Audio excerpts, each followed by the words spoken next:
దేవుడు ఈరోజు మన కొరకు ఏర్పాటు చేసిన వాక్య భాగము ఒక సంఘము గురించి. మరి దేవుడు తన సేవకుడైన పౌలుతో ఒక లెటర్ రాయించిన సందర్భము. ప్రియమైన వారులారా, మరి సంఘాన్ని దేవుడు ఎందుకు నిర్మిస్తాడు? నిజంగా దేవుడు సంఘాన్ని కట్టినప్పుడు ఆయన ఉద్దేశం ఏంటి? మరి సంఘ సభ్యులు ఆ ఉద్దేశాన్ని అందరూ గైకొనగలుగుతున్నారా లేదా అనేది మనం ఒకసారి జ్ఞాపకం చేసుకుందాం. ప్రియమైన వారులారా, కాలాలు మారినా, వేల సంవత్సరాలు మారిపోతూ ఉన్న దేవుని గ్రంథము వేల సంవత్సరాల క్రితం రాయబడి ఉన్న ఈ సమాజానికి, ఇంకొన్ని వేల సంవత్సరాలు గతించిన ఆ సమాజానికి కూడా సరిపోయేటట్టుగా దేవుడు రాయించాడు. ప్రియమైన వారులారా, మరి అటువంటి ఒక సంఘాన్ని దేవుడు మేల్కొలుపుతూ తన ఉద్దేశాలని వారితో పంచుకుంటున్న విధానాన్ని ఈరోజు మనం పరిశీలిద్దాం. ఒకవేళ మనలో అటువంటి విధానాలు, దేవుడు ఆశించిన విధానాలు ఉన్నాయో లేదో సరిచేసుకుంటూ దేవునికి, ఆయన పిలుపునకు తగిన జీవితం జీవించడానికి సమాయత్తం అవుదాం. మరి ఈ యొక్క వాక్య భాగము కొరింథీయులకు రాసిన మొదటి పత్రిక 1వ అధ్యాయము 1-3 వచనాలు చదువుకుందాం. దేవుని చిత్తము వలన యేసుక్రీస్తు యొక్క అపోస్తులుడిగా నుండుటకు పిలువబడిన పౌలును, సహోదరుడైన సోస్తెనేసును, కొరింథులోనున్న దేవుని సంఘమునకు, అనగా క్రీస్తు యేసునందు పరిశుద్ధ పరచబడిన వారై పరిశుద్ధులుగా ఉండుటకు పిలువబడిన వారికిని మనకును ప్రభువుగానున్న మన ప్రభువైన యేసుక్రీస్తు నామమున ప్రతి స్థలములో ప్రార్థించు వారికి అందరికీ శుభమని చెప్పి వ్రాయునది. మన తండ్రి అయిన దేవుని నుండి, ప్రభువైన యేసుక్రీస్తు నుండి కృపా సమాధానములు మీకు కలుగునుగాక. ప్రియమైన వారులారా, మరి చర్చ్ అనే పదము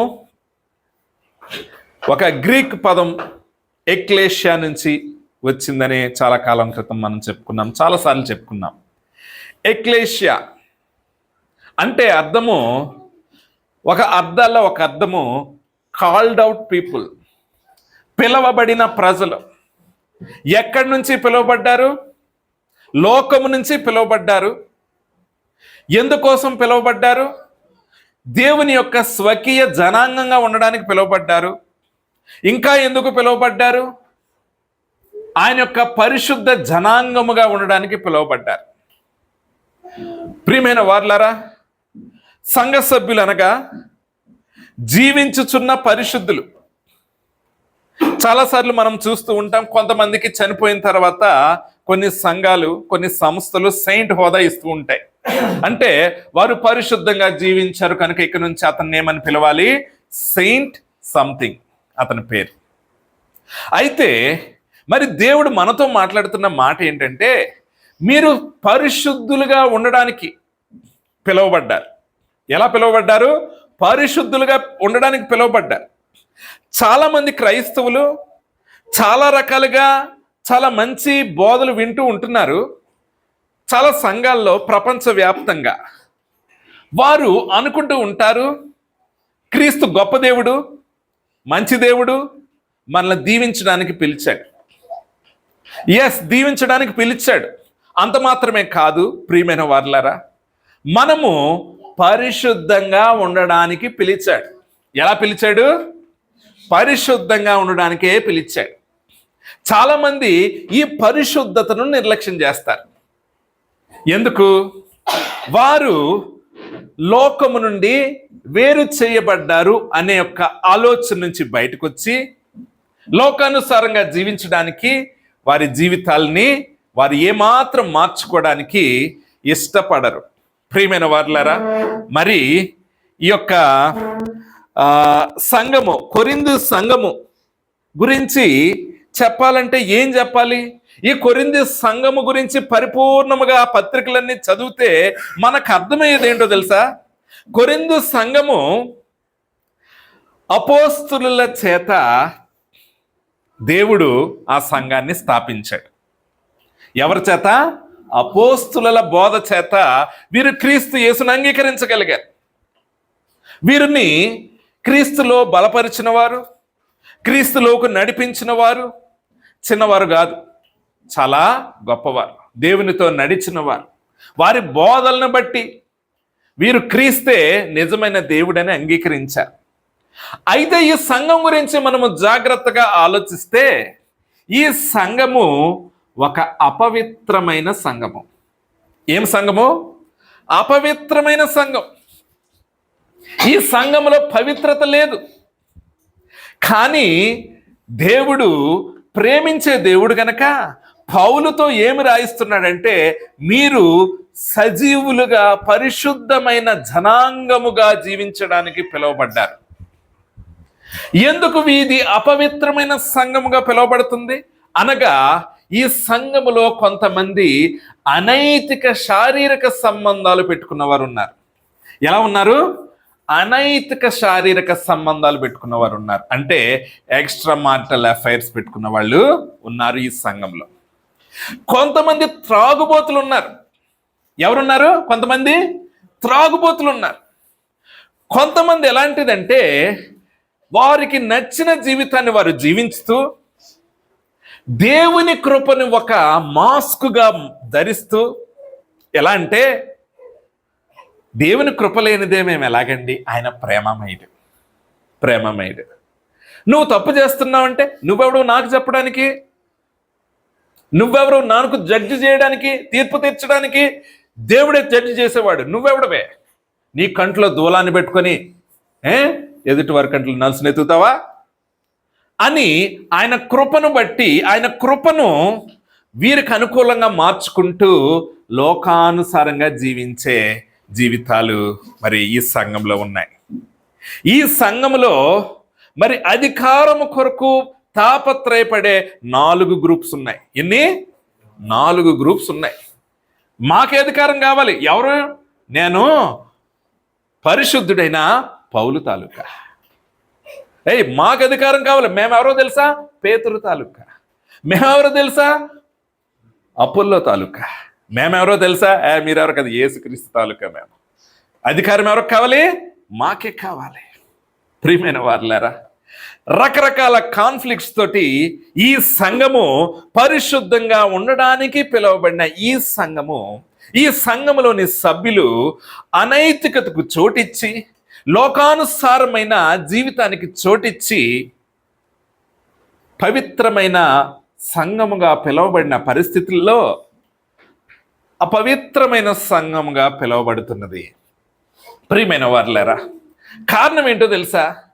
వీరు ఇక్కడ వెలిగింపబడి ఈ పరిశుద్ధతను కొరింథు ఊరిలోకి తీసుకెళ్లాల్సిన ఈ ప్రజలు ఏం చేశారంటే, కొరింథు పట్టణంలో ఉన్న లోకానుసారమైన విషయాలన్నీ ఎక్కడికి తీసుకొచ్చారు? సంఘములోకి తీసుకొచ్చారు.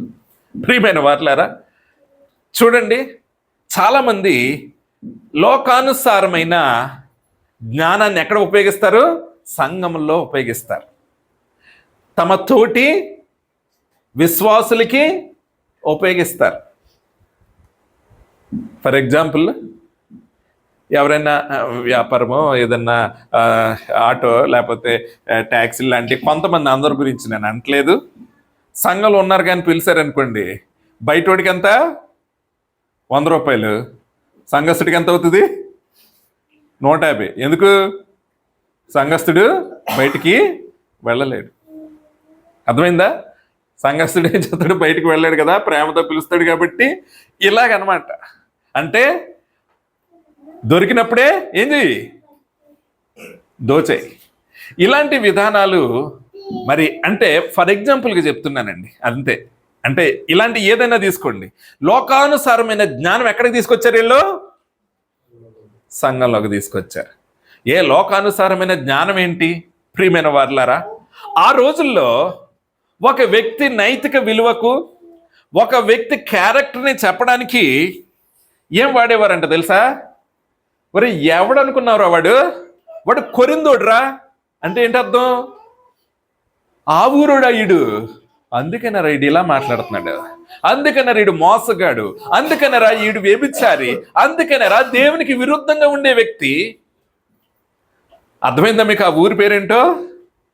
ఒక మనిషి యొక్క క్యారెక్టర్ చెప్పడానికి ఏం పలిపేవారంటే ఆ రోజుల్లో, వీడు ఆ ఊరోడ్రా అనంగానే అర్థమైపోయేది. ఎందుకంటే కొరింథు సంఘము లేకపోతే కొరింథు అనే ఆ పట్టణము చాలా ధనికమైన ఊరే, కానీ ప్రపంచంలో ఉండకూడని అన్ని అనైతిక పనులు అక్కడ జరిగేవి. అర్థమైందండి? అన్ని అనైతిక పనులు అక్కడ జరిగేవి. జరగని పాపం అక్కడ లేదు కొరింథు ఊర్లో.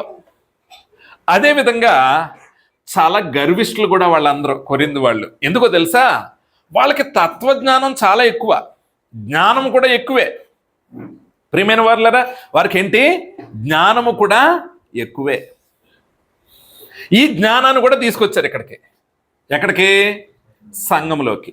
ప్రియమైన వాళ్ళరా, క్రైస్తవ సంఘంలో రకరకాల జ్ఞానాలు ఈ రోజుల్లో కూడా ఉంటూ ఉన్నాయి. ఎలా అంటే, కొంతమంది ఏం చేస్తారంటే క్రీస్తు యొక్క మహిమను తెలియజేయడానికి, క్రీస్తు యొక్క ఘనతను తెలియజేయడానికి వేరే మత గ్రంథాల ప్రస్తావన తీసుకొస్తారు. ప్రియమైన వాళ్ళారా, మరి వేరే మత గ్రంథాల ప్రస్తావన నువ్వు తీసుకొచ్చినప్పుడు ఆ మత గ్రంథంలో అదంతా పాటిస్తావా? పాటించు. ప్రియమైన వాళ్ళారా, అది వారి జ్ఞానానికి ఉన్న థియాలజీలో ఉన్న గ్రేట్నెస్గా వాళ్ళు ఫీల్ అవుతున్నారు. ప్రియమైన వాళ్ళారా, మరి చూడండి, కొన్ని సంఘాలు అటువంటి విధానాలకు కట్టుబడి ఉంటాయి. అయితే కొరింథులో ఏం జరిగిందంటే, ఒక్కొక్క వ్యక్తికి ఒక్కొక్క థియాలజీ ఉంది, కొన్ని గ్రూప్స్కి కొన్ని థియాలజీలు ఉన్నాయి, వారి మధ్యనే ఐక్యత లేదు. సంఘం అనగా ఐక్యతగా ఉండాలి, కానీ వీరిలో ఏం లేదు? ఐక్యత లేదు. ప్రియమైన వారులారా, ఇతరులకు పరిశుద్ధత, పవిత్రత, క్రీస్తు యొక్క మహిమను పరిచయం చేయాల్సిన వీరు లోకానికి, సంఘంలో ఉన్న పరిస్థితులకి ఏ విధమైన తేడా లేని జీవితము జీవిస్తూ ఉన్నారు. ప్రియమైన వారులారా, చూడండి, వీరి జీవన విధానము దేవుని మహిమను దేవుడు ప్రేమించి ఆ ఊరిలో కొంతమందిని ఏర్పాటు చేసుకొని తన పరిశుద్ధ జనాంగముగా చేసుకొని తన అపోస్తుల ద్వారా వారిని కట్టినప్పుడు, వారిని సమకూర్చినప్పుడు, వారిని లోకములోని ఆ యొక్క పాపం నుంచి పిలిచి వారిని ప్రత్యేకపరిచి ఒక సంఘముగా ఏర్పాటు చేసినప్పుడు దేవుని యొక్క ఉద్దేశం ఏంటో తెలుసా? నిన్ను బట్టి ఈ ఊరు తెలుసుకోవాలి, నిన్ను బట్టి నీ ఇరుగు పొరుగు వారు తెలుసుకోవాలి, నిన్ను బట్టి నీ బంధుమిత్రులు తెలుసుకోవాలి. కానీ వీరి యొక్క జీవన విధానం ఎలా ఉందంటే, ఇతరులకు క్రీస్తు మహిమను వేళాకోళం చేసే పరిస్థితులు వీరు తీసుకొచ్చేశారు. వీరు సువార్త కొరకు తప్పించాల్సిన జీవితము కలిగిన వారు వీరెందులో ఉన్నారు? పాపములో చిక్కబడి ఉన్నారు. ప్రియమైన వారులారా, మనము పాపము చేస్తూ సువార్త ప్రకటిస్తూ ఉంటే అది ఎంతవరకు ఫలిస్తుందా? ఫలించదు. కొరింథులో ప్రాబ్లం అదే. ఎందుకంటే వారు ఈ సిద్ధాంతాల్ని సంఘం లోపలికి తీసుకొచ్చేశారు కనుక ఏదైనా అంటే ఒకటే అంటున్నారు. ఏంటో తెలుసా? ఆయన కృప మాకు తోడుగా ఉంది, ఆయన కృప మాకు తోడుగా ఉంది. ప్రియమైన వారులారా, కొన్ని ఎగ్జాంపుల్స్ మీకు చెప్తాను. ఈరోజు సంఘాల్లో జరుగుతున్న కొన్ని, విశ్వాసుల్లో జరుగుతున్న కొన్ని డిఫరెన్సెస్ మీకు చెప్తూ ఉంటాను. క్రైస్తవులకి గృహప్రవేశం జరుగుతుంది, అన్యులకి గృహప్రవేశం జరుగుతుంది. ఇద్దరు ఏం పొంగిస్తారు? పాలు పొంగిస్తారు కదా. నీ విశ్వాసం దేని మీద ఉంది? దేవుని మీద, పాలు మీద? దేని మీద ఉంటుంది? పాలు మీద ఉంది. దేని మీద లేదు? దేవుని మీద లేదు. దేవుడు సర్వాధికారం నువ్వు నమ్మినప్పుడు ప్రార్థన ద్వారా దేవుడు నిన్ను దీవిస్తాడా? నువ్వు చేస్తున్న ఆ పాలు పొంగించడం ద్వారా ఆ కుటుంబంలో శాంతి సమాధానం వస్తుందా? ఒకసారి ఆలోచించు కదా.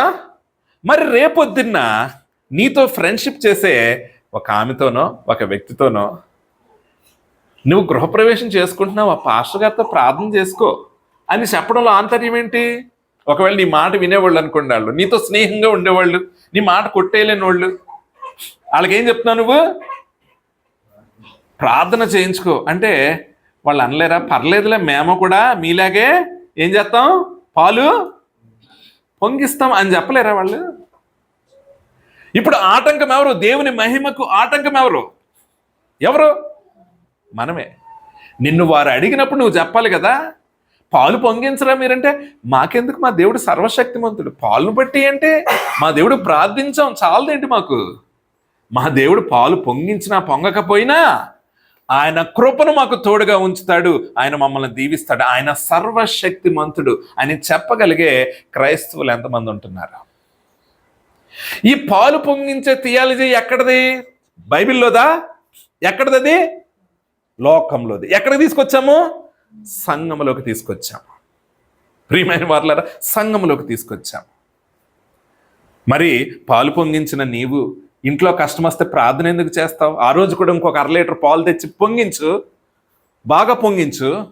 అమ్మయ్యా పొంగిపోయింది, ఇంకా మా ఇంట్లో సంతోషాలు పొంగిపోతాయి, ఎందుకంటే మేము అగ్ని అనే యొక్క దేవుణ్ణి మేము తృప్తిపరచగలిగాం కదా పాలుతో అభిషేకించి అని నువ్వు అనుకోవచ్చు కదా. మరి అప్పుడు ఎందుకు మళ్ళీ ప్రార్థన వైపు తిరుగుతున్నావు? ఇలాంటి విధానాలను మీరు జస్ట్ అనుకోండి. ఎలా అంటే ముహూర్తాలు చూడడం, ఎదురు రావడం, రోజులు బట్టి ప్రయాణాలు చేయడం. నువ్వు దేవుణ్ణి అవమానపరుస్తున్నావా? దేవుని శక్తిని మహిమపరుస్తున్నావా? నువ్వు ముహూర్తాలు చూస్తే దాని అర్థం ఏంటో తెలుసా? భూమి ఆకాశాలను సృజించి నిన్ను తన స్వకీయ జనాంగంగా చేసుకున్న క్రీస్తుని నువ్వు వేడుకగా కనపరుస్తున్న ప్రజలకేంటో తెలుసా? మా దేవుడు శక్తిహీనుడు, ఈ రోజులో ఉన్న బలము నా దేవునికి లేదని చెప్తున్నాను. ఆ సిద్ధాంతం ఎక్కడది నీకు? ఎక్కడదా సిద్ధాంతం? బైబిల్లోదా? బయటదా? వారికి దేవుని మహిమను చూపించడానికి కదా నిన్ను ప్రత్యేక జనాంగంగా చేసుకున్నది. పరిశుద్ధ జనాంగంగా నిలబడడానికి, జీవించడానికి నిన్ను పిలిస్తే నువ్వు ఎక్కడి ఆచారాలను తీసుకొస్తున్నావు సంఘంలోకి, నీ జీవితాల్లోకి? ప్రియమైన వారలారా, ప్రతి క్రైస్తవుడు పిలువబడిన వాడే. అయితే ఎవరైతే నిజమైన పిలుపుకు తగిన జీవితం జీవిస్తాడో, ఎవరైతే వారి జీవితాన్ని పరిశుద్ధతకు, పవిత్రతకు, దేవునికి ఆలంబనగా చేసి జీవిస్తారో వారే సజీవులైన పరిశుద్ధ జనాంగము. దేవుడు నిన్ను పిలిచింది పరిశుద్ధంగా జీవించడానికి. చాలా మంది ఎంతవరకు ఆగిపోతున్నారు తెలుసా? యేసుక్రీస్తుని మేము నమ్ముకున్నామండి, చాలా మంచి దేవుడు అండి, ఎంత మంచి దేవుడు అబ్బా, మేము కష్టాల్లో ఉన్నామండి, మేము ఇరుకుల్లో ఉన్నామండి, మా కుటుంబం అంతా ఆత్మహత్య చేసుకునే పరిస్థితుల్లో ఉందండి, మేము స్వకీయ జనాంగంగా అయిపోయామండి, మా జీవితాలని దీవించాడండి. ప్రతి ఆదివారము లేకపోతే ప్రతి పండక్కి ఎవరు పెడతారో తెలుసండి? మేమే భోజనాలు పెడతాం. మంచిదే. మా సంఘంలో ఏ కష్టమన్నా ఎవరు ఆదరిస్తారో తెలుసండి? మేమే. ఓకే, చాలా సంతోషం. మా బంధువులందరూ ఒకనొకప్పుడు యేసుక్రీస్తుని నమ్ముకున్నామని మమ్మల్ని దూరం పెట్టారండి, ఇప్పుడు వారే మమ్మల్ని చూసి తలదించుకుంటున్నారు, ఎందుకంటే దేవుడు మమ్మల్ని ఆశీర్వదించాడండి. చాలా సంతోషమే. అందరితో ఆగిపోతావా? అది కాదు మెయిన్ ఏంటో తెలుసా? పరిశుద్ధ జనాంగంగా ఉండాలి. నువ్వు సజీవుడైన పరిశుద్ధ జనాంగంగా ఉండాలి. నీ పరిశుద్ధతను బట్టి దేవుడిని వారు గణపరచాలి. ప్రియమైన వారలారా, ఈ పరిశుద్ధత అనే కాన్సెప్ట్ పక్కన పెట్టేసి నువ్వు ఏం చేస్తున్నా, ఏమి ఫలితము? దేవుడికి ఇష్టం లేదు. అది దేవుడికి ఇష్టం లేదు. కొరింథు సంఘము దిగజారిపోతుంటే తన యొక్క భక్తుడిని ప్రేరేపించి ఆత్మ ద్వారా రాయిస్తున్న మాట, పరిశుద్ధ జనాంగంగా ఉండడానికి మిమ్మల్ని నేను పిలిచాను కదా, మీరెందుకు ఈ లోకం వైపు తిరుగుతూ ఉన్నారు? ఎవడైనా క్రీస్తునందున్న యెడల నూతన సృష్టి కదా. ఒకానొకప్పుడు ఉండాల్సిన నీ జీవితం మరలా సంఘములో ఎందుకు ఉంటుంది? ఆ జ్ఞానము నీలో మరలా ఎందుకు ఉంటుంది? ప్రియమైన వారలారా, ఈ రోజుల్లో ఇందాక చెప్పాను కదా, అదే దగ్గరికి వెళ్తే పాలు పొంగించాలంటే పాస్టర్లు కొంతమంది, అందరినీ కాదు, ఎలా వెలిగిస్తున్నారు తెలుసా? తండ్రి యొక్కయు, కుమారుని యొక్కయు, పరిశుద్ధాత్మ నామమున. ఇందుక నువ్వు చెప్పొద్దా? అమ్మ మన దేవుడు ఉన్నాడు కదమ్మా, ఎందుకు మనకింత? ప్రార్థన చేద్దాం, బలంగా చేద్దాం. మన యొక్క కుటుంబం అంతా చేతులు పట్టుకొని దేవుని స్తుతించండి. ప్రవ్వా, ఈ ఇల్లు ఇచ్చినందుకు నీకు వందనాలు. ఈ ఇంట్లో ప్రతి చీకటిని పారద్రోలయ్యా. ప్రవ్వా, నీ సాక్షులుగా మేము ఉండడానికి సహాయం చేయి. ప్రవ్వా, నీవే మా ఆధారము, నీవే మా ఆశీర్వాదము, నిన్ను బట్టి మేము పరిశుద్ధంగా ఉంటాం అని ప్రార్థన చేయించాలా లేదా? దీనిలోకి నడిపించాల్సిన సేవకులు దేని మీద కాన్సన్ట్రేట్ చేస్తున్నారు ఎక్కువ? వాళ్ళు ఏది చెప్తే అది చేస్తూ అల్టిమేట్గా ఫైనల్గా ఏంటి? మటన్ పెడుతున్నారా, చికెన్ పెడుతున్నారా భోజనాలకి? వీటి మీద డిస్కషన్లు చేస్తూ అవసరమైన దాన్ని, ఇంపార్టెంట్ థింగ్ని పక్కన పెట్టి అన్నెసరీ థింగ్ని ఏం చేసుకొస్తున్నారు? ముందుకి తీసుకొస్తున్నారు. ప్రియమైన వాళ్ళారా, అలాంటి సేవకుల్ని ఇష్టపడతారు ప్రజలు. ఎందుకంటే వాళ్ళు ఆడినట్టు ఆడితే ఎలా ఉంటుంది? బాగుంటుంది, లేకపోతే ఉండదు. స్కూల్స్లో కూడా అంతే కదా. ఎవరన్నా స్ట్రిక్ట్గా ఉన్న టీచర్లు ఏం చేస్తారు? అందరూ తిట్టుకుంటారు. ఆయన చూడు అసలు ఏమండవు. ఒకనొకరు జాబ్ వచ్చాక అర్థమవుతుంది ఏంటో తెలుసా? ఆ టీచర్ గారు చేసిన స్ట్రిక్ట్నెస్సే మేము కష్టపడి చదువుకోగలిగాం. లేకపోతే ఆయన వదిలేసి ఉంటే ఏమయ్యేవాళ్ళు? మీ పాటికి చదువు ఎక్కేది కాదు. ప్రియమైన వారులారా, హృదయం కఠినంగా ఉండొచ్చు, మరి హృదయం నొచ్చుకోవచ్చు మా పాస్టర్ల మాటను బట్టి. కానీ ప్రియమైన వారులారా, వారు నిన్ను నడిపించడానికి దేవుని చేత ఏర్పాటు చేయబడిన వారు అని నువ్వు గ్రహించినప్పుడు, ఒకవేళ నీకు ఏదన్నా డౌట్ ఉంటే ఏం చేయాలి? ఎవరితో డిస్కస్ చేయాలి? ఆయనతో డిస్కస్ చేయాలి. ప్రియమైన వారులారా, మరి నువ్వు ఎవరితో డిస్కస్ చేస్తావా? చేయవు. ప్రియమైన వారులారా, మరి ఈ విధంగా ఈ యొక్క కొరింథు సంఘంలో మరి లోకానుసారమైన విషయాలు ఏమవుతున్నాయి? లోపలికి వచ్చేసాయి. సంఘం అంతా పొల్యూట్ అయిపోయింది. ప్రియమైన వారులారా, కారణం ఏంటో తెలుసా? సంఘ సభ్యులు లోకానికి సమానంగా సంఘాన్ని మార్చేశారు. ప్రియమైన వారులారా, మరి మనము లోకానుసారమైన జీవితాన్ని జీవించకుండా మనం ఏ విధంగా జీవించాలి? క్రీస్తును పోలి నడుచుకోవాలి. అందుకే నువ్వు పిలువబడ్డావు. తన స్వరక్తం ఇచ్చి సంపాదించుకున్నాడు. ప్రియమైన వారులారా, తన స్వరక్తం ఇచ్చి సంపాదించుకున్నాడు. దేవుడయ్యుండి ఆయన నిన్ను విశ్వసించి నిన్ను అనేక మందికి మాదిరికరంగా ఉండేలాగా నిన్ను ఆయన ఏర్పాటు చేసుకున్నాడు. ప్రియమైన వారులారా, ప్రతి సంఘానికి 2 అడ్రస్లు ఉంటాయండి. ఏముంటాయంట? 2 అడ్రస్లు ఉంటాయి. ఒక అడ్రస్ ఏంటో తెలుసా? భౌగోళిక చిరునామా. ఎక్కడ ఉంటుంది మన సంఘము? పలానా ప్రాంతంలోనండి, పలానా వీధిలోనండి. ఇంకోటి ఏంటో తెలుసా? స్పిరిచువల్ అడ్రస్, ఆధ్యాత్మికమైన చిరునామా. ప్రియమైన వారులారా, నీకు 2 అడ్రస్లు ఉంటాయి. ఒకటి నువ్వెక్కడ ఉంటావో, రెండోది ఏంటో తెలుసా? నువ్వు ఏ విధంగా దేవునితో అనుసంధానమై ఉన్నావో. ప్రియమైన వారులారా, ఎప్పుడైతే మీరు దేవునికి ప్రత్యేకింపబడి మీరు ఒక ప్రత్యేక జనాంగముగా పవిత్రతకు, పరిశుద్ధతకు అటాచ్ అవుతారో అప్పుడే మీరు నిజమైన విశ్వాసులుగా పరిగణింపబడతారు. అప్పుడే మీరు కేవలము భౌగోళికమైన అడ్రస్సే కాదు, స్పిరిచువల్ అడ్రస్ కూడా మీకు పక్కాగా ఉన్నట్టు అర్థమవుతుంది. లేకపోతే మీకు భౌగోళికమైన అడ్రస్ ఉంటుంది కానీ ఏముండదు? స్పిరిచువల్ అడ్రస్ సరిగ్గా ఉండదు. కారణం ఏంటో తెలుసా? మీరు క్రీస్తుతో అనుసంధానమై ఉండరు. క్రీస్తు యొక్క బోధనలు బట్టి జీవించడానికి మీరు వెనుకడుగు వేస్తూ ఉంటారు.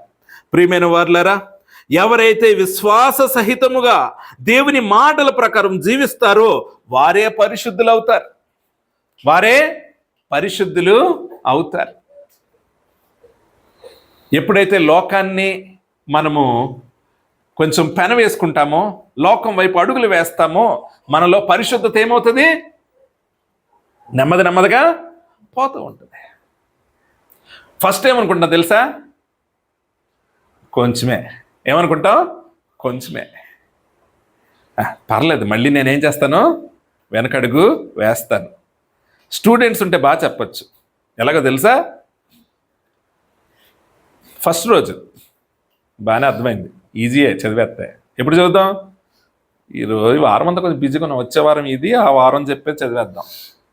తర్వాత ఇదేముంది, ఒక నెలలో లేపేస్తాం. ఎంతసేపు? ఈ నెల ఇప్పుడు అక్కడ ఫంక్షన్ ఉంది, లేకపోతే ఫ్రెండ్స్ అలా తిరగాలి, అది తిరగాలి, ఇది తిరగాలి, ఎగ్జామ్స్ నెల ఉంది, చదివేద్దాం. ఎప్పుడు చదువుదాం? అక్కడికి వెళ్ళి వచ్చే చదివేద్దాం. ఇంకా ఎప్పుడు చదువుతాడు మళ్ళీ వీడు? రేపు మార్నింగ్ ఎగ్జామ్ అనగా ఈ నైట్ తెస్తాడు. కష్టపడతాడు, రాత్రి 2-3 వరకు చదివేస్తాడు. మళ్ళీ ఉదయాన్నే లేచి చదివేస్తాడు, వెళ్తాడు, ఏదో రకంగా పాస్ అవుతాడు. అప్పుడు అనుకుంటాడు అనమాట, చిచ్చి వచ్చే సెమ్కి ఎలా చదవాలి తెలుసా? ఫస్ట్ రోజు నుండి చదవాలి. ఎవడు నిద్ర లేకుండా ఇంకా కొంచెం చదువుంటే ఇంకా మంచి మార్కులు వచ్చేవి, ఇంకొంచెం చదువుంటే ఏమయ్యేది, ఇంకొంచెం మంచి మార్కులు వచ్చేవి. కాబట్టి ఈసారి ఏం చేద్దాము? ఫస్ట్ నుంచి చదువుదాం. ఫైనల్ ఇయర్ వరకు అదే సాగుతుంది. చదువుదాం. భక్తి జీవితం కూడా అంతే. కొంచెమే, ఇది పెద్ద ప్రాబ్లం ఏం కాదు.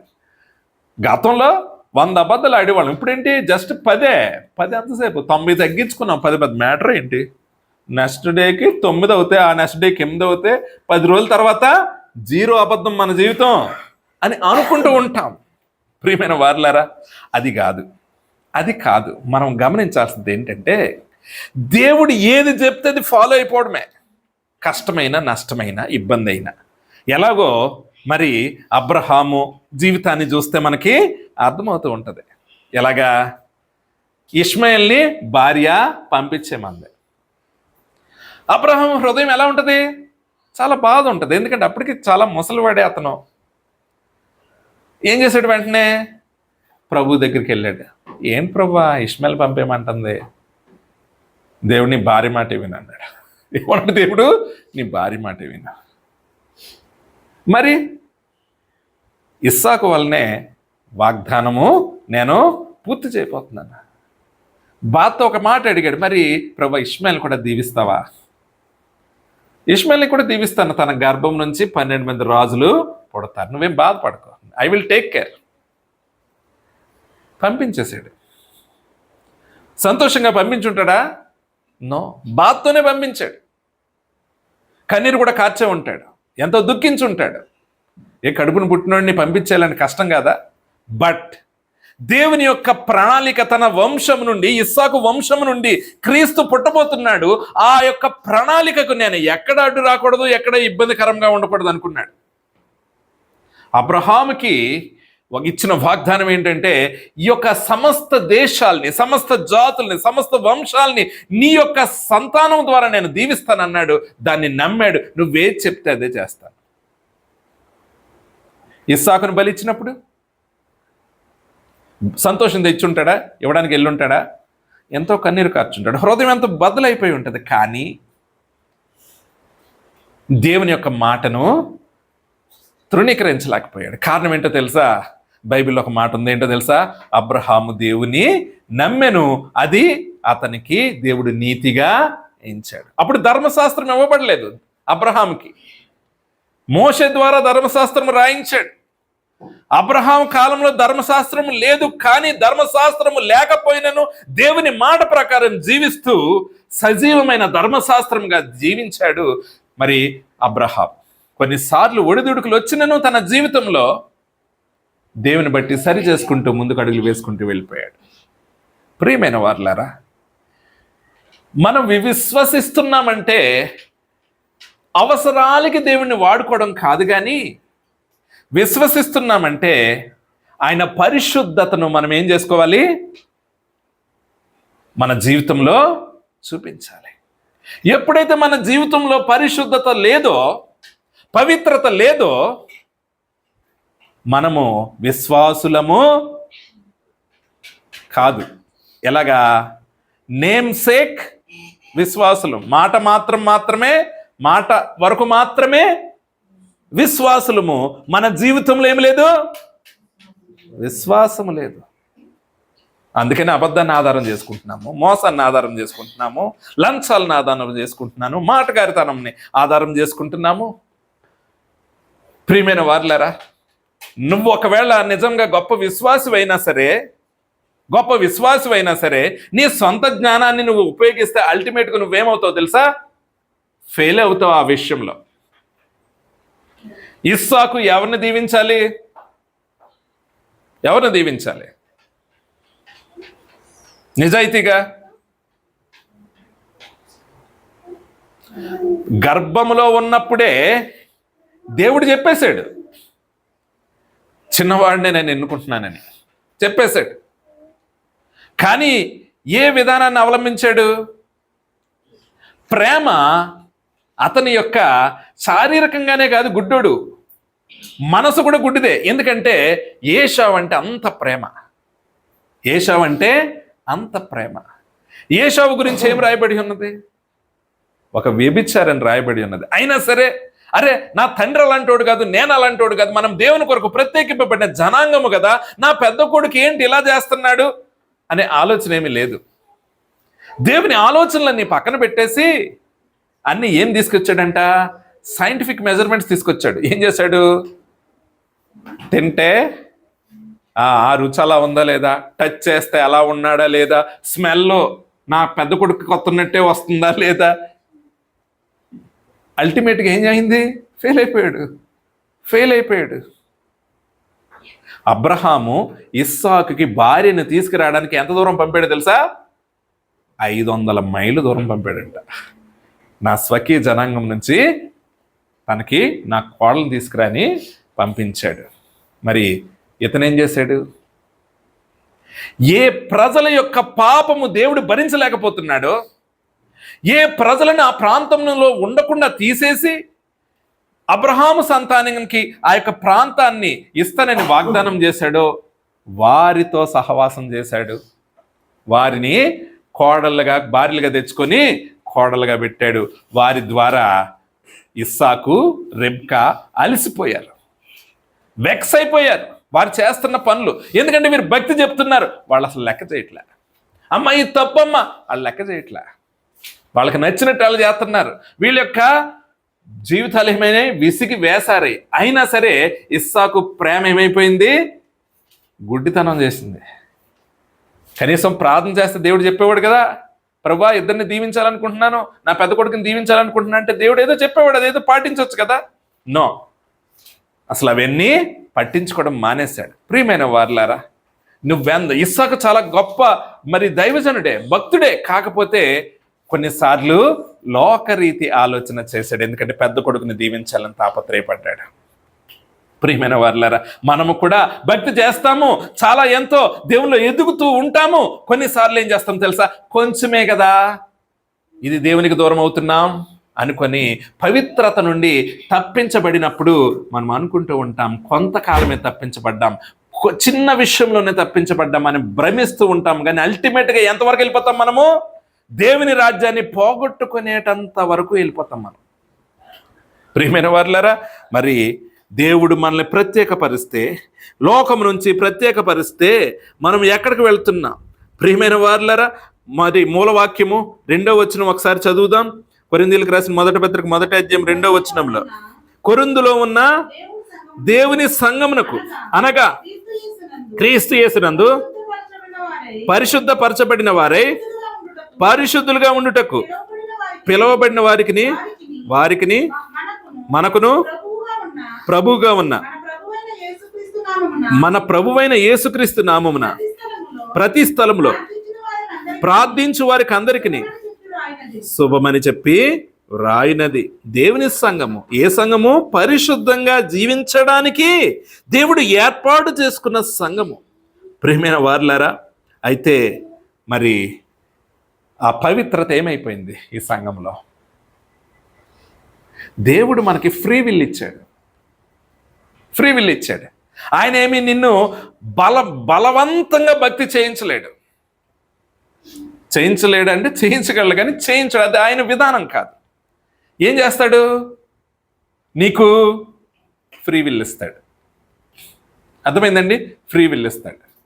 మనం ఏం చేయాలి? ఏది మేలుకరమో ఎంచుకొని అడుగులు వేయాలి. ప్రియమైన వారలారా, లోకంలో ఉన్న అపవిత్రత గురించి మనందరికీ తెలుసు, తప్పుల గురించి, పాపాల గురించి మనందరికీ తెలుసు. అవి వాటి వలన మేలా కీడా కూడా మనకు తెలుసు.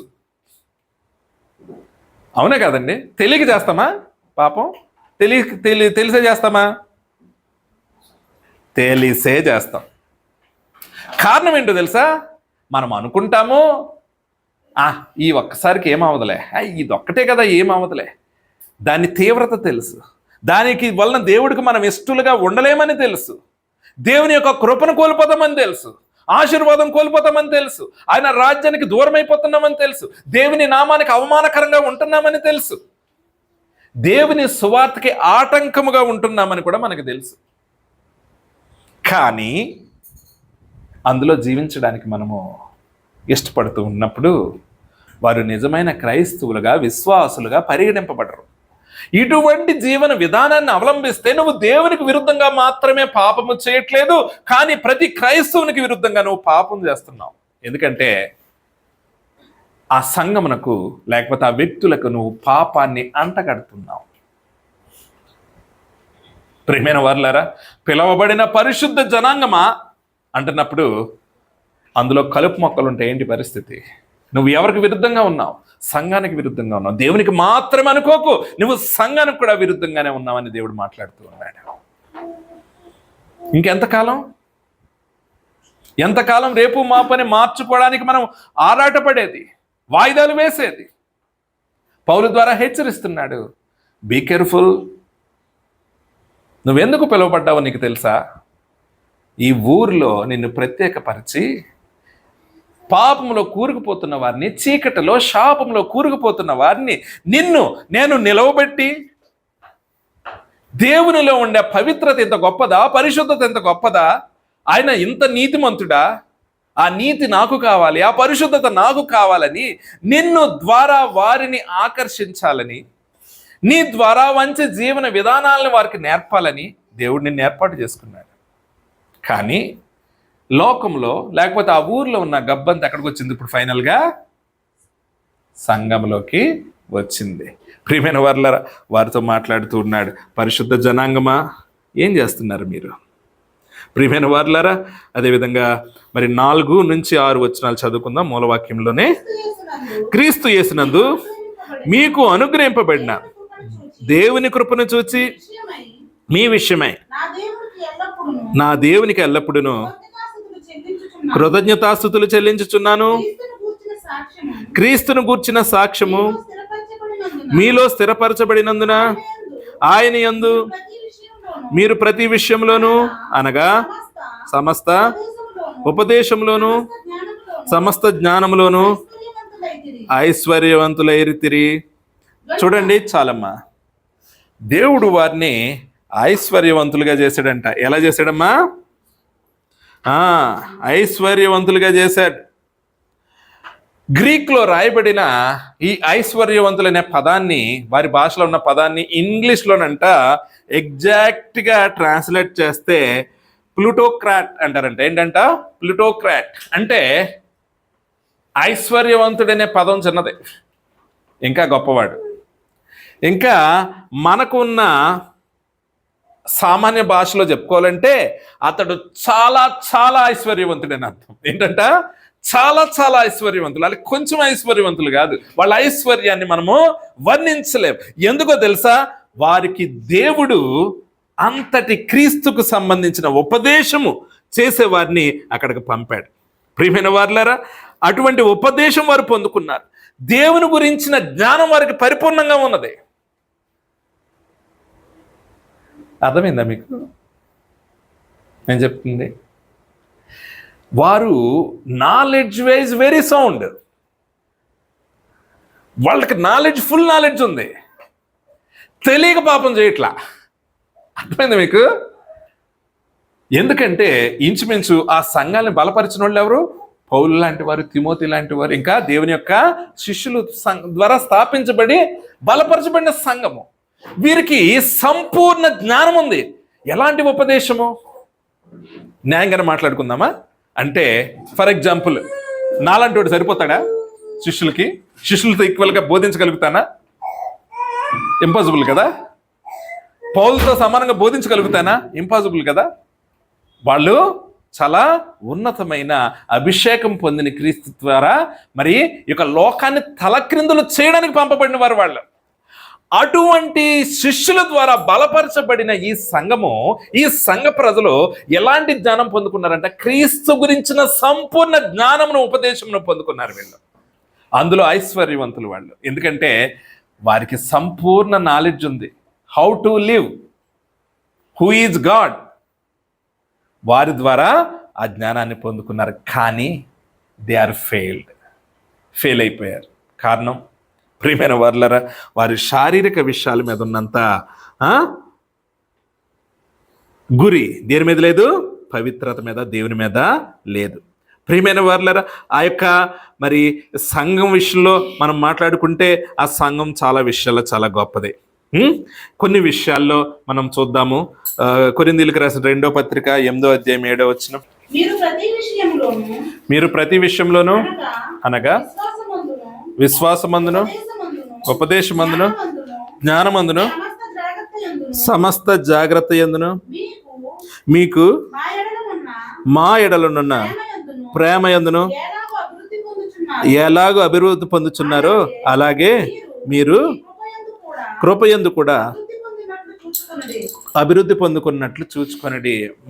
మీలోని విశ్వాసము మరి ఉపదేశమందును, జ్ఞానమందును, సమస్త జాగ్రత్త యందును మీకు మా ఎడలున్న ప్రేమ యందును.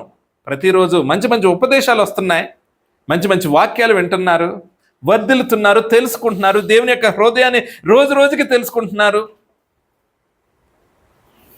జ్ఞానం విషయంలో పెరుగుతున్నారు, మమ్మల్ని చాలా ప్రేమిస్తున్నారు సేవకులుగా.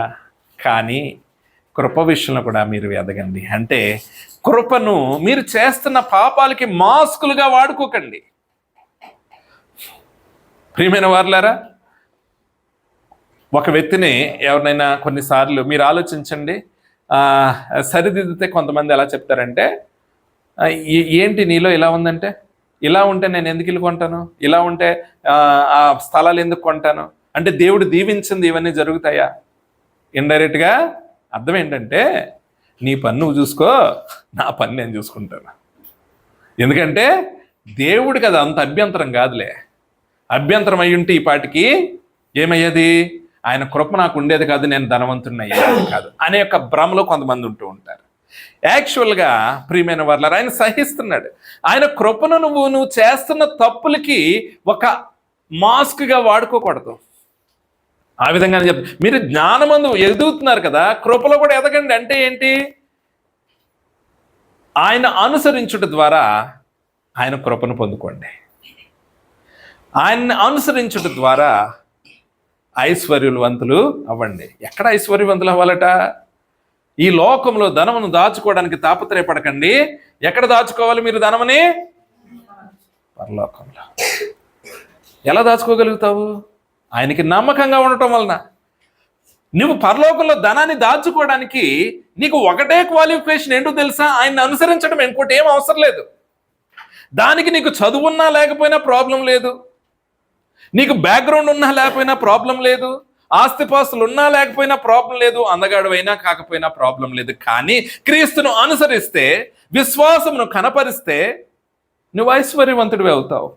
అప్పుడు నిన్ను అక్కడ ఐశ్వర్యవంతునిగా చేయడానికి కూడా దేవుని కృప తోడుగా ఉంటుంది. కనుక ఆ కృపలో నువ్వేమవ్వాలి? అభివృద్ధి పొందాలి. కానీ నువ్వేమనుకుంటున్నావు? నేను బాగానే ఉన్నాను, తప్పు చేసినప్పుడు దేవుడు నన్ను కృప చూపించకపోతే, మనం తప్పు చేసినప్పుడు ఏమనుకుంటున్నా తెలుసా? ఏమనుకుంటున్నాం సహజంగా? అంత పని చేయలేదు దేవుడు. ఏం చేయడు? అంత పని చేయడు. నేనంటే ప్రేమ ఎక్కువ ఆయనకి. దొంగతనం చేస్తే ఏమనుకుంటాం? చిన్నప్పుడు ఎవరైనా దొంగతనాలు చేశారా? బాగా చిన్నప్పుడు చేసే ఉంటారేమో. మరి నేనైతే చేశాను.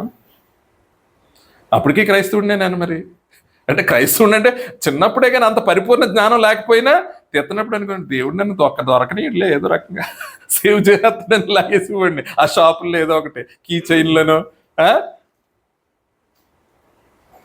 ఒకసారి ఏమనుకుంటా, అమ్మో పట్టుకుని కొట్టేస్తారా? ఏసు వల్ల చేయడు. నేనంటే చాలా ఇష్టం. కొట్టరు నన్ను, దొరకను నేను. అవునా? మన దొంగతనాలు సపోర్ట్ చేస్తాడు దేవుడు? సపోర్ట్ చేస్తాడు దేవుడు. అంటే చిన్నపిల్లలకున్న విధానంలోనే పెద్దవి కూడా ఆలోచిస్తాం. నేను దొరకలే ప్రియమైన వాళ్ళారా. మరి ఆయన నిన్ను మార్చుకోవడానికి అవకాశం ఇస్తూ ఉంటాడు.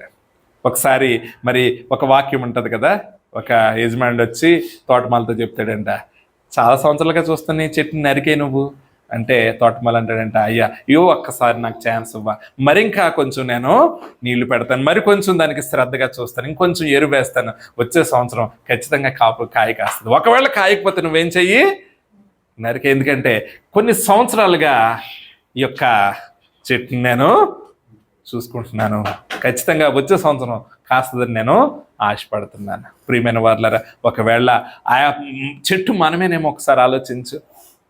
మారకపోతే, హృదయంలోని ఆలోచనలు మారకపోతే, క్రియలు మారకపోతే, ప్రియమైన వారులారా, మరి కృపలో ఎదగాలంటే తప్పించుకోవడంలో కాదు, ఆయన దీవించడంలో ఎదగాలి. ప్రియమైన వారులారా, అదేవిధంగా మరి ఆ సంఘం గురించి ఏమంటున్నారు, రోజు రోజుకి మీరు ఉపదేశంలో జ్ఞానవంతులు అయిపోతున్నారు. ఎందుకంటే అంతే కదా, ప్రతి సండే గొప్ప గొప్ప విషయాలు నేర్చుకుంటూనే ఉంటారు కదా. ఏ క్రైస్తవుడైనా సంఘానికి వెళ్ళినప్పుడు ఏం చేస్తారు, సేవకులు చెప్పింది వింటూ ఉంటారు. లేకపోతే మొబైల్ ఇలా చూస్తుంటే చాలు, ఏమొస్తాయి, మెసేజెస్ వస్తాయి, దాన్ని బట్టి జ్ఞానం పెంచుకుంటూ ఉంటారు. మీరు ఇంట్లో వాక్యం చదువుకుంటున్నప్పుడు దేవునితో మాట్లాడుతూ ఉంటాడు, జ్ఞానం పెరుగుతూ ఉంటుంది. దేవుని హృదయంలోని అంతర్లీనంగా ఉన్న ఆలోచనలు కూడా నీతో పంచుకుంటూ ఉంటాడు, మన స్థితిని ఎత్తి చూపిస్తూ ఉంటాడు. మరి మిమ్మల్ని ప్రేమించడం ద్వారానే కదా మీరు ఈ విధంగా ఎదుగుతున్నారు అని ఆ సంఘానికి రాస్తున్నాడు. ఇది కేవలం ఆ సంఘానికి కాదు, ప్రతి సంఘం కూడా ఈ యొక్క మాటలు తీసుకోవాల్సిన పరిస్థితి ఉంది. అదేవిధంగా చూడండి, మొదటి కొరింథీయులకు రాసిన పత్రిక, కొరింథీయులకు రాసిన మొదటి పత్రిక 12వ అధ్యాయం 4 నుంచి చదవండి. కృపావరములు నానా విధములుగా ఉన్నవి గాని ఆత్మ ఒక్కడే, మరియు పరిచర్యలు నానా విధములుగా ఉన్నవి కానీ ప్రభువు ఒక్కడే. నానా విధములైన కార్యములు గలవు కానీ అందరిలోనూ అన్నిటినీ జరిగించే దేవుడు ఒక్కడే. ఆయనను అందరి ప్రయోజనం కొరకు ప్రతివానికి ఆత్మ ప్రత్యక్షత అనుగ్రహింపబడుచున్నది. ఎలాగనక ఒకనికి ఆత్మ మూలముగా బుద్ధివాక్యమును, మరి ఒకనికి ఆ ఆత్మను అనుసరించిన జ్ఞానవాక్యమును, మరి ఒకనికి ఆత్మ వలననే విశ్వాసమును, మరి ఒకనికి ఆ ఒక్క ఆత్మ వలననే స్వస్థపరచు వరములను, మరి ఒకనికి అద్భుత కార్యములను చేయు శక్తియు, మరి ఒకనికి ప్రవచన వరమును, మరి ఒకనికి ఆత్మల వివేచనయు, మరి ఒకనికి నానావిధ భాషలను, మరి ఒకనికి భాషల అర్థము చెప్పు శక్తియు అనుగ్రహింపబడి ఉన్నవి.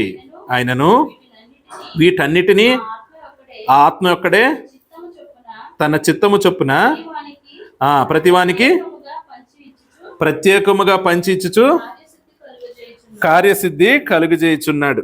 అదేవిధంగా మరి అదే అధ్యాయము 28 నుంచి చదువుదాం.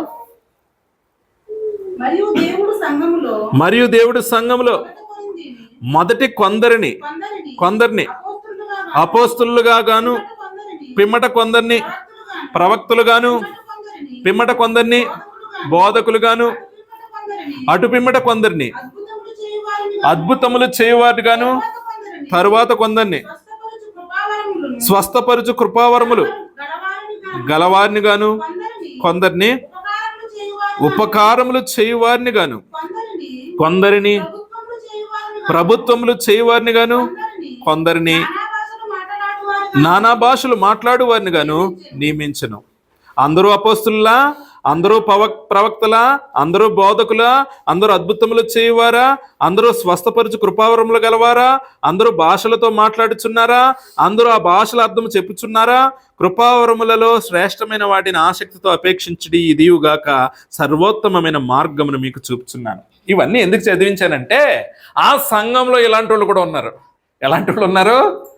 అద్భుతాలు చేయగలిగేవారు, స్వస్థపరచువారు, ప్రవక్తలు ఉన్నారు, అపోస్తులు అవుతున్నారు, దేవుని సేవకులు అవుతున్నారు.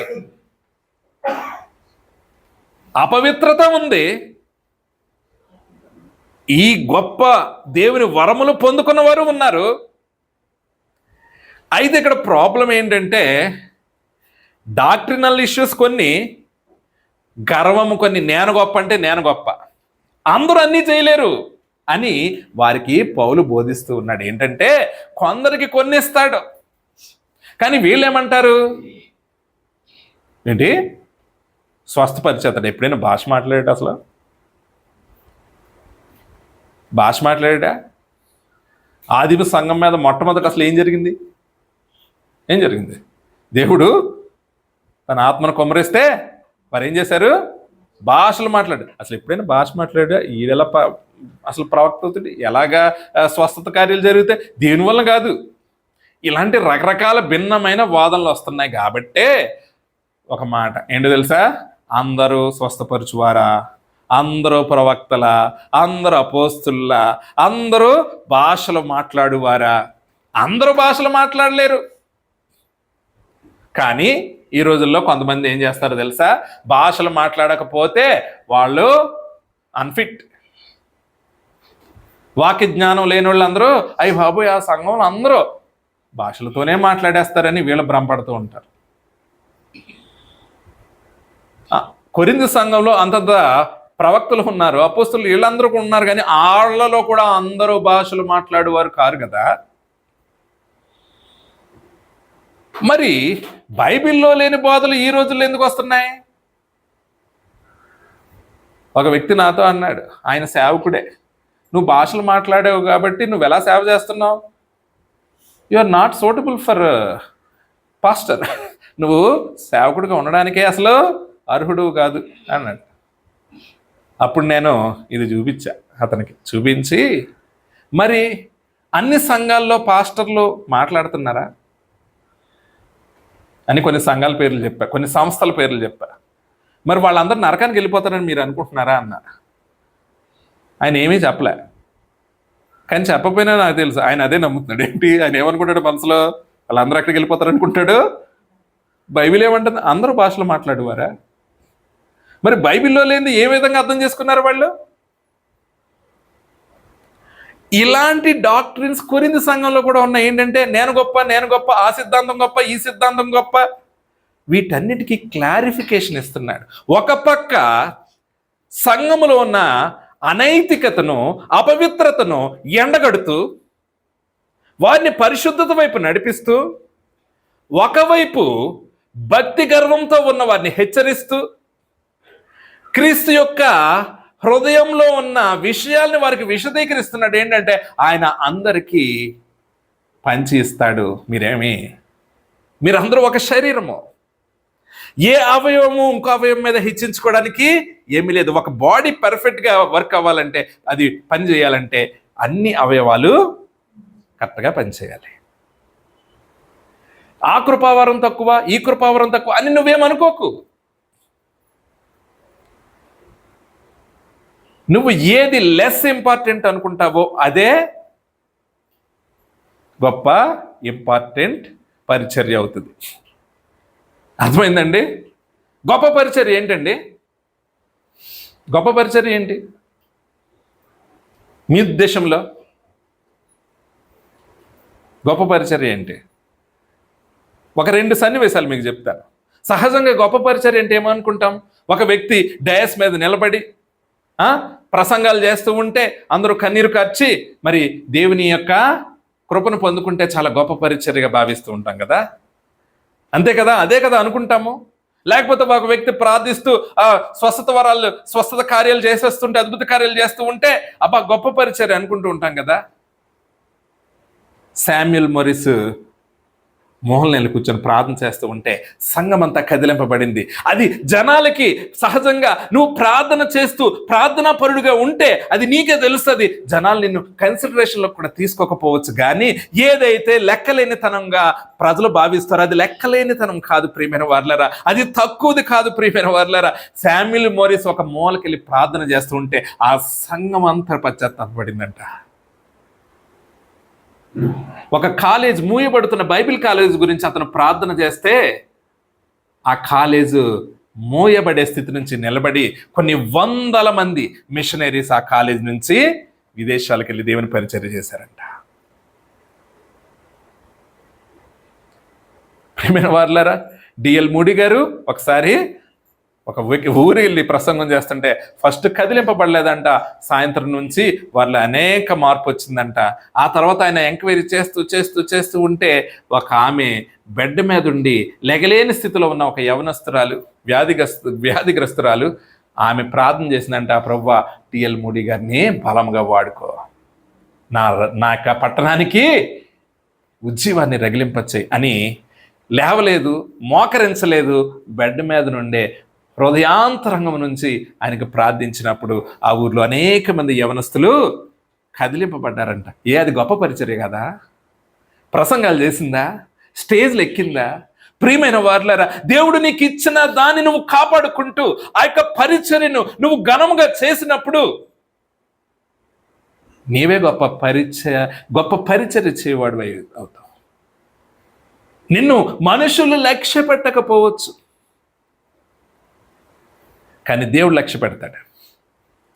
ప్రియమైన వారులారా, కొరింథీ సంఘంలో ఉన్న డిఫరెన్సెస్ని రెక్టిఫై చేయడానికి మరి పౌలు ద్వారా దేవుడు లెటర్ రాయించాడు. నేను అందరికి ఇచ్చిన కృపావారాలను మీరు కొనసాగించండి, ఒకరినొకరు హెచ్చించుకోవద్దు, నాది కరెక్ట్ అని రకరకాల డాక్టరీలతో ఇబ్బంది పడకండి. ప్రియమైన వారులారా, ఇప్పుడు సంఘాల్లో ఇబ్బంది లేదు, కానీ ఈ ఆధునిక యుగంలో సంఘాల మధ్య ఇబ్బంది ఉంది. ఎందుకంటే వాళ్ళ భాషలు మాట్లాడరని కొంతమంది అసలు పరిశుద్ధాత్మ కార్యాలే లేవని కొంతమంది దేవుని వాక్యాన్ని పక్కన పెట్టి వారికి నచ్చిన విధంగా వారు బోధ చేస్తున్న వ్యక్తులు ఉన్నారు. మొన్నెవరో యూట్యూబ్లో చూసిన ఒక చిన్న ఇది ఏంటంటారు, అతను అందరికన్నా ముందు పుట్టాడంటే ఎవరు? యేసుప్రభు పుట్టాడా? ఆది నుంచి ఉన్నవాడా లేకపోతే పుట్టినోడా? ఆయన లేకుండా ఏమి లేదు కదా.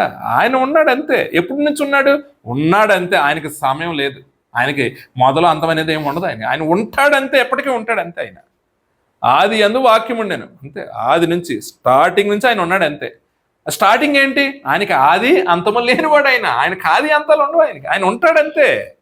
ఆయనకి ఆది, నీకు ఆది ఉంటుంది, నీకు అంతం ఉంటుంది. ఎందుకంటే నిన్న ఒక టైం జోన్లో ఆయన పెట్టాడు. ఆయన కాలానికి అతీతుడు.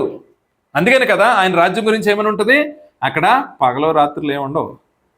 అమ్మయ్య, పగలో రాత్రి అయింది, 24 గంటలు అయింది, ఒక రోజు అయింది, అలాంటి కౌంట్స్ అక్కడ ఉండవు. ఆయన కాలానికి అతీతుడు. ఆయన ఎక్కడుంటే కాలం అక్కడ రన్ అవుతుంటుంది. కాలాన్ని క్రియేట్ చేసినోడు ఆయన. ప్రతిదానికి ఒక టైం జోన్ పెట్టాడు ఆయన. ప్రతిదానికి మనకో టైం జోన్, పువ్వుకో టైం జోన్, అది ఎప్పుడు విడవాలో, ఎప్పుడు ఎండిపోవాలో, ఎప్పుడు రాలిపోవాలో అదొక టైం జోన్. ఒక ఆకు ఎప్పుడు చిగురించాలో, ఎప్పుడు పండిపోయి రాలిపోవాలో ఒక టైం జోన్. ప్రతిదానికి ఒక టైం జోన్లో అది వెళ్తూ ఉంటుంది. ఆయన టైం జోన్లో ఉండడు, ఆయన టైంకి అవతలు ఉంటాడు. నీ జ్ఞానముతో, నీ సైంటిఫిక్ నాలెడ్జ్తో ఆయన కొలవలేవు. ప్రియమైన వారులారా, మరి చూడండి, అలాంటి గొప్ప గొప్ప సేవకులుగా పిలువబడేవారు ఏమంటారంటే, ఇంకో అతను అంటాడు, ఆ పరిశుద్ధ దూతలందరి మధ్యనంట, దూతల మధ్యన ఆయన పుట్టాడంట. అంటే ఏంటి? సృష్టి అంతా ఎవరి ద్వారా జరిగింది? యేసుక్రీస్తు ద్వారానే జరిగింది కదా. అంటే సృష్టి, ఆయన పుట్టకముందు దేవదూతలు ఉన్నారేంటి? దేవదూతల మధ్యన పుట్టాడంటే. ప్రియమైన వారులారా, ఇలాంటి రకరకాల బోధలు క్రైస్తవ్యాన్ని గలిబిలి చేస్తున్నాయి. మనము వాక్యాన్ని మాత్రమే ఆధారం చేసుకోవాలి. కానీ సిద్ధాంతాలకి ఆకర్షింపబడి అది వాక్య విరుద్ధమున్నా దాన్ని మనం కొనసాగించేవారుగా ఉండకూడదు. ప్రియమైన వారులారా, నీవు దేవుణ్ణి అనుసరిస్తే నీవు పరిశుద్ధమైన జీవితాన్ని అనుసరిస్తావు. దేవుడు నిన్ను ఐశ్వర్యవంతునిగా మారుస్తాడు తన యొక్క వాక్యం ద్వారా. నువ్వు దేవునికి ఉపయోగకరమైన పాత్రగా చేయబడి ఆయన మహిమ కొరకు నువ్వు ఇక్కడ వాడబడతావు. ప్రియమైన వారులారా, ఆయన మహిమ కొరకు నువ్వు వాడబడతావు. నీ తండ్రి గురించి ఎవరికన్నా చెప్పాలంటే ఏం చెప్తావు? చాలా చెప్తాం కదా. మా నాన్నగారు చాలా కష్టపడేవారండి, ఆయన చాలా ప్రయాసపడి మమ్మల్ని పెంచారండి, చాలా చెప్తావు. ఆయన కోసం ఏం చూసుకునేవారు కాదండి, మా కొరకు అన్ని దారబోసారండి. శ్రమను, ఆయన బలాన్ని, ఆయన ఆయుష్ను, అన్ని ఇన్ని చెప్తావు కదా మంచితనం. నీ కొరకు ప్రాణం పెట్టిన యేసయ్య కొరకు నిజంగా ఎంత సమయం వెచ్చించగలుగుతావు? ఆయన మహిమను నువ్వెంతవరకు ప్రచురపరచగలుగుతావు? ఆయన పరిశుద్ధతను నీవు జీవించి ఇతరులకి చూపించగలవా? ప్రియమైన వారులారా, మరి దేవుని యొక్క పరిశుద్ధతను మనము వదిలివేస్తే మరి మనం నిజమైన క్రైస్తవులుగా పిలువబడతామా? చూడండి ఒకసారి యోహాను రాసిన మొదటి పత్రిక 2వ అధ్యాయము 28 నుంచి. కాబట్టి చిన్నపిల్లలారా, ఆయన ప్రత్యక్షమగునప్పుడు ఆయన రాకడ యందు మనము ఆయన ఎదుట సిగ్గుపడక ధైర్యము కలిగి ఉండినట్లు మీరాయన యందు నిలిచి ఉండుడి. ఆయన నీతిమంతుడని మీరు ఎరిగి ఉన్న ఎడల నీతిని జరిగించు ప్రతివాడును ఆయన మూలంగా పుట్టి ఉన్నాడని ఎరుగుదుము. మనము దేవుని పిల్లలమని పిలువబడినట్లు తండ్రి మనకెట్టి ప్రేమ అనుగ్రహించునో చూడుడి. మనము దేవుని పిల్లలమే, ఆ హేతువు చేత లోకము మనలను ఎరుగదు, ఏలగనగా అది ఆయనను ఎరుగలేదు. ప్రియులారా, ఇప్పుడు మనము దేవుని పిల్లలమై ఉన్నాము. మనం ఇక ఏమవుదుమో అది ఇంకా ప్రత్యక్షపరచబడలేదు, కానీ ఆయన ప్రత్యక్షమైనప్పుడు ఆయన ఉన్నట్లుగానే ఆయనను చూతుము గనుక ఆయన్ను పోలి ఉందమని ఎరుగుదుము. ఆయన యందు ఈ నిరీక్షణ పెట్టుకున్న ప్రతివాడును ఆయన పవిత్రుడై ఉన్నట్లుగా తన్ను పవిత్రునిగా చేసుకొనును. క్రీస్తు పవిత్రుడై ఉన్న ప్రకారం నువ్వు పవిత్రంగా ఉండాలి. ఆయన ప్రత్యక్షమగినప్పుడు ఆయన చూస్తాం, ఆయన దగ్గరికి వెళ్తాం. అప్పుడు నువ్వు ఎలా ఉండాలి? ఎలా ఉంటే వెళ్తావు? ఎలా ఉంటే వెళ్తాం? పవిత్రంగా ఉంటేనే వెళ్తాం. అర్థమైందండి? లేకపోతే వెళ్ళాం. 500 మందిని దేవుని వైపు నడిపించాం, కానీ పవిత్రత లేదు. ఎక్కడికి వెళ్తాం? 500 మంది ఎక్కడికి వెళ్తారు? అది మరి అర్థమైందా? మనం ఎంతమందిని నడిపిస్తున్నాం అనేది సెకండరీ. నీలో పవిత్రత లేకపోతే నువ్వేమవుతావు? దేవుని రాజ్యాన్ని చేరుకోలేవు. దేవుడు అన్నాడు, ఆయన పవిత్రుడై ఉన్న ప్రకారం మీరును పవిత్రంగా ఉండండి. ఈ పవిత్రతను ఎంతవరకు కొనసాగించాలి? ఆయన రాకడ వరకు కొనసాగించాలి. ఒకవేళ ఆయన రాకడ ఆలస్యమైతే మన చివరి శ్వాస వరకు ఆ పవిత్రతను మనము కొనసాగించాలి. ప్రతి సంఘము, ప్రతి సంఘ సభ్యుడు పవిత్రతను కొనసాగించాలి. ఎవరి వరకు? ఎంతవరకు? ఆయన రాకడ వరకు.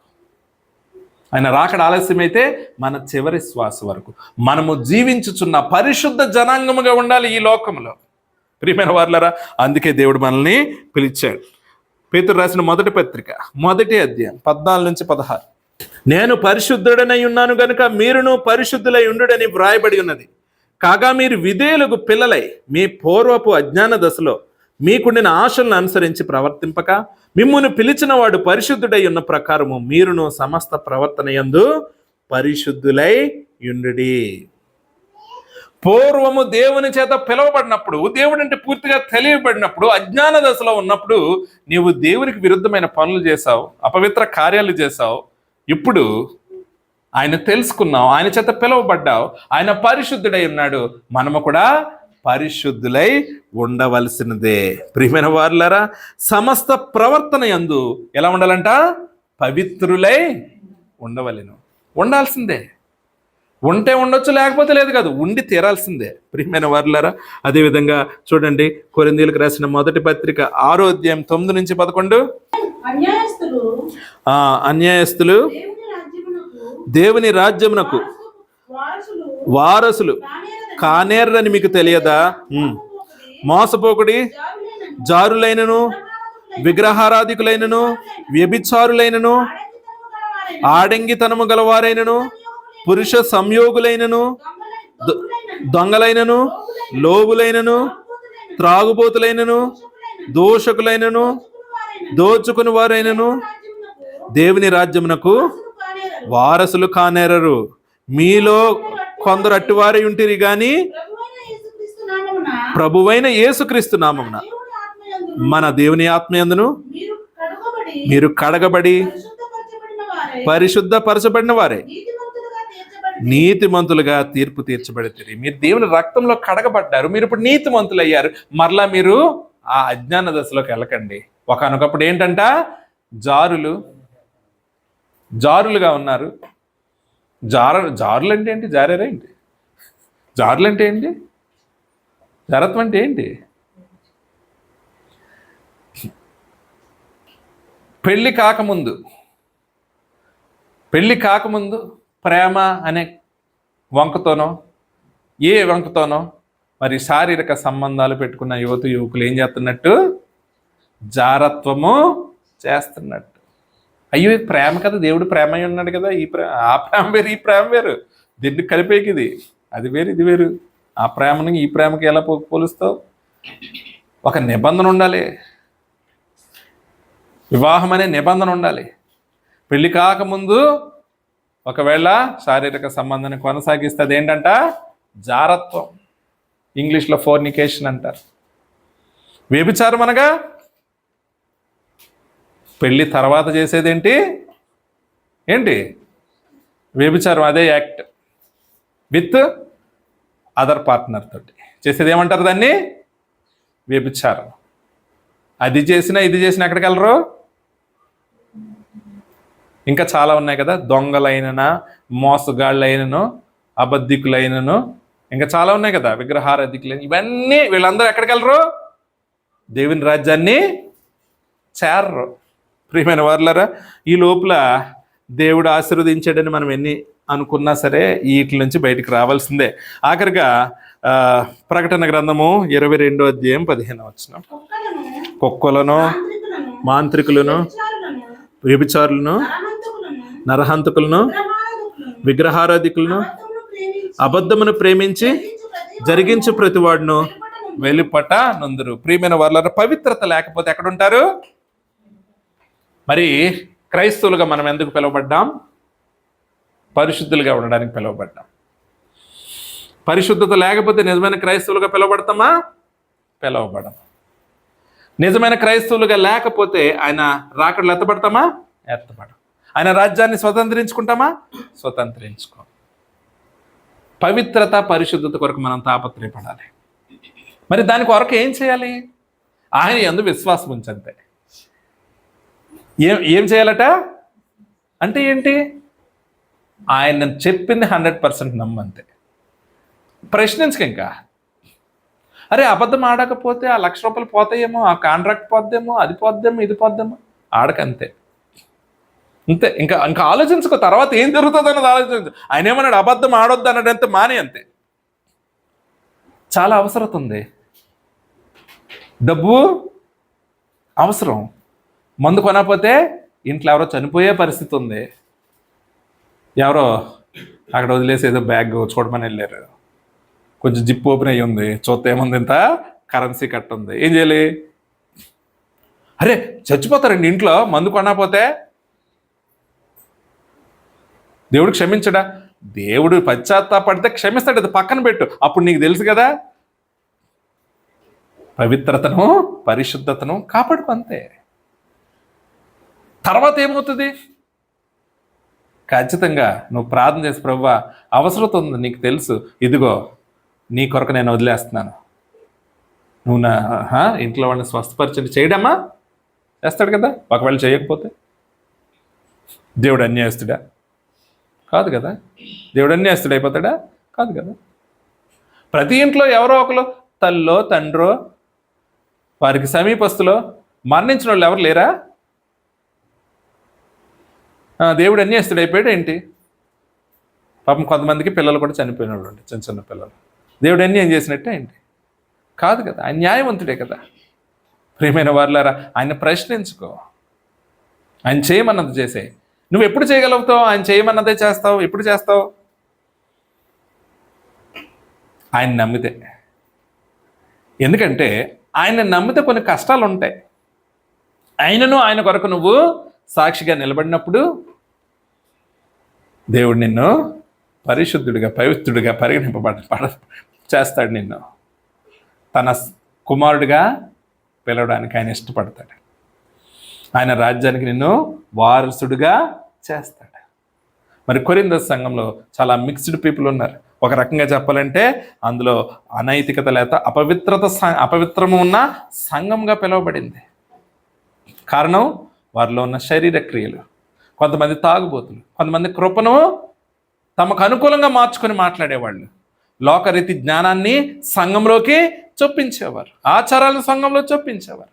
ఇలాంటి వాళ్ళు ఉన్నారు. కొంతమంది దేవుని యొక్క పిలుపుని బట్టి గొప్ప గొప్ప కార్యాలు కూడా చేసేవారు ఉన్నారు. కానీ వాళ్ళు ఒకటి మిస్ అయింది ఏంటంటే నేను గొప్ప అనే డివిజన్స్ ఉన్నాయి. దేవుడు వారిని హెచ్చరించాడు, వీరిని బోధించాడు, అందరిని పవిత్రత వైపు అడుగు వేయడానికి వారిని సమాయత్తపరిచాడు ఒక పత్రిక ద్వారా.